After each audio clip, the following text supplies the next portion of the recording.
Здравейте и добре дошли в канала Crealaxy. Аз съм Рая и в този урок по Archicad ще ви покажа как се правят многослойни стени.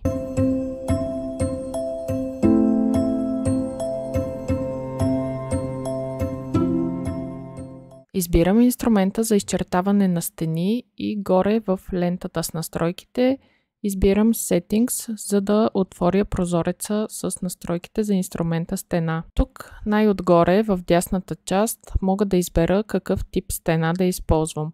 Първия е еднослойна. Когато сме на този вид, имаме стена от един материал, като тук от този падащ прозорец мога да избера какъв да бъде материала.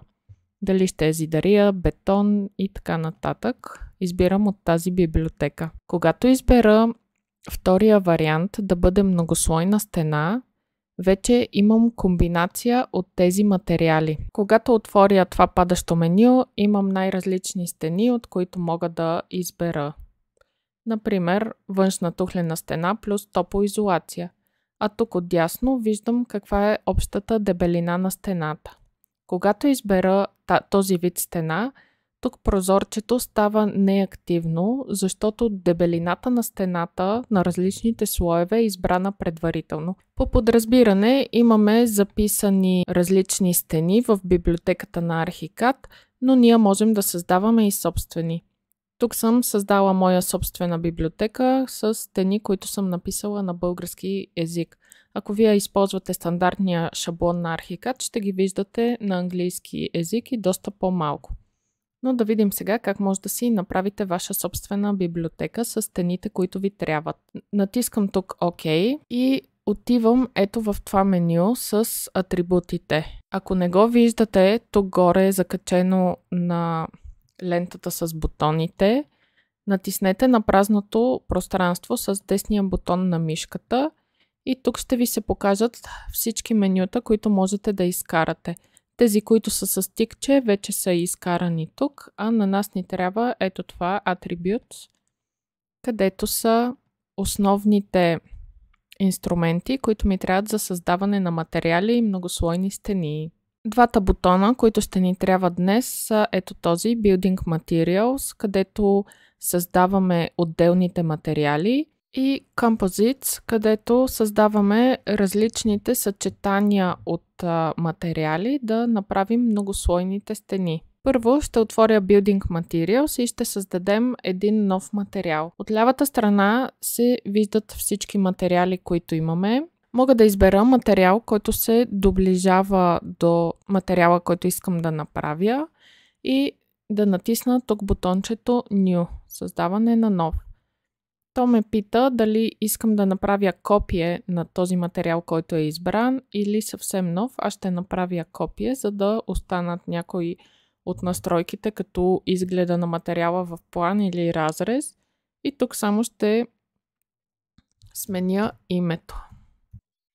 Казвам ОК и ето вече моят материал е създаден. Тук отгоре виждам името. Тук можем да изберем щриховка в план и дали да е запълнена отдолу с някакъв цвят или прозрачно. Това е знака за прозрачно. И какъв да е цвета и дебелината на линията на щриховката. Ето тук се появява веднага, когато сме избрали някакъв вид щриховка. Това съответно е материала, който се изобразява в 3D. Отново можем да изберем от материалите, които вече имаме. Тук имаме приоритет на материала, като този приоритет има значение при съединяване на стените, кой материал ще е видим. Т.е. материалът с по-голям приоритет винаги остава видим, както в план, така и в 3D-то. Отдолу е информация, която можем да въведем за стената, ако знаем, за енергоефективност, за номер на стената, производител и такива данни, ако имаме, които можем след това да виждаме подредени в таблици, но за момента ще ги оставя по този начин. Казвам ОК и моят материал вече е създаден. Сега, ако отида отново в настройките на стената и видя тук материалите, би трябвало да го видя, ето го, в списъка по азбучен ред.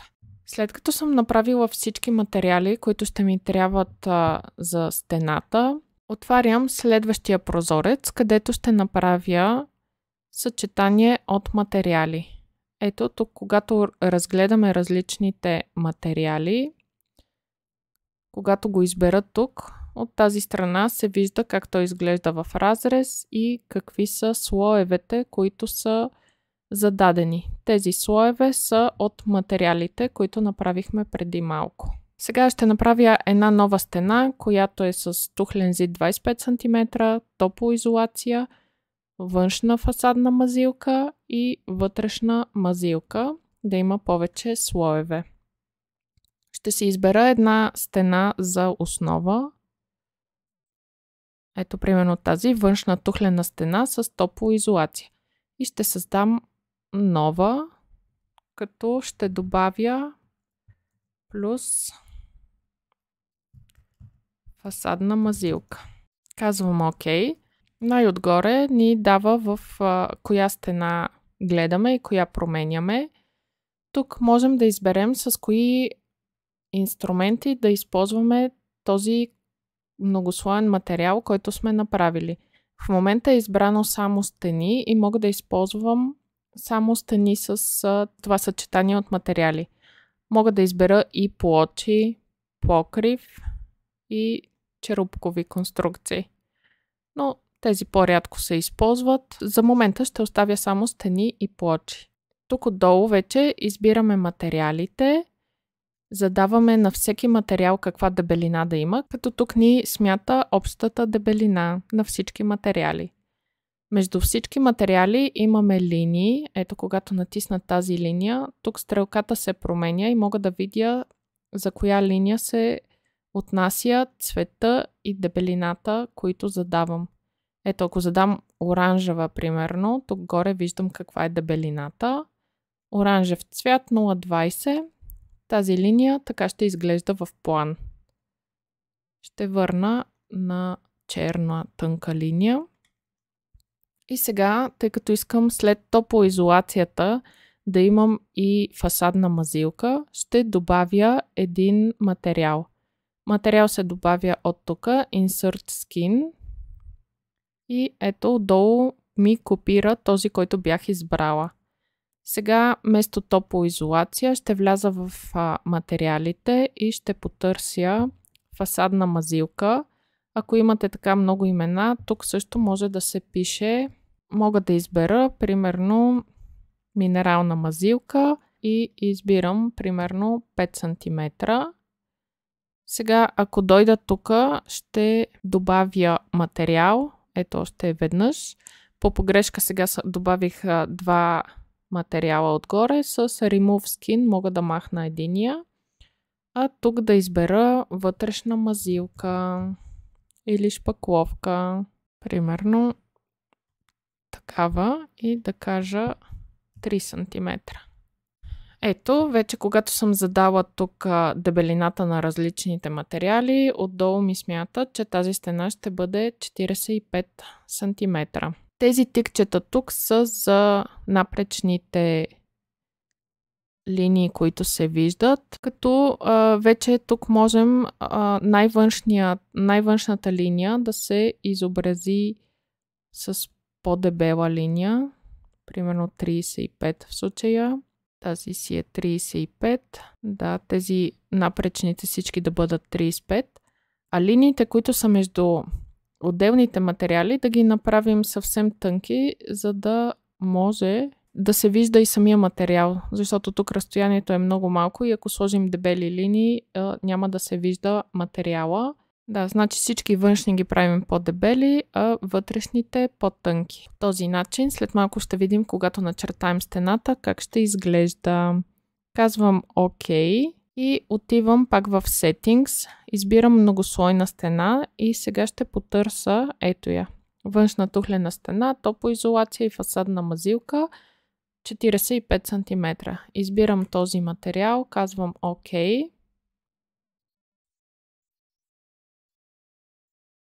Ето сега.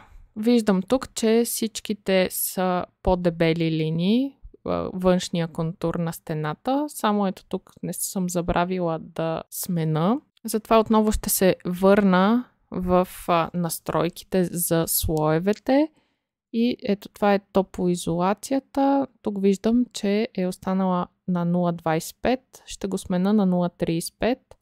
Окей. И сега си стана и тя дебела, а вътрешните, които са между отделните слоеве, са по-тънки. Аз казах този материал да се вижда и при плочите, затова ако отида на настройките на плочите и избера многослойна плоча, ето виждам външна тухлена стена, топлоизолация и фасадна мазилка.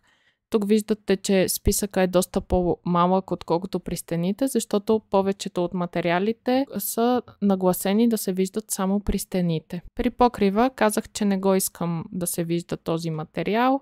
Ето имам и опция за многослоен покрив. Съответно, тук не го виждам да излиза в списъка. По този начин можем да правим каквито искаме съчетания от материали и да ги използваме за нуждите на нашия проект. Надявам се, че урокът ви е бил полезен и интересен. Ако имате някакви въпроси, можете да ги оставите отдолу като коментар. До следващия път!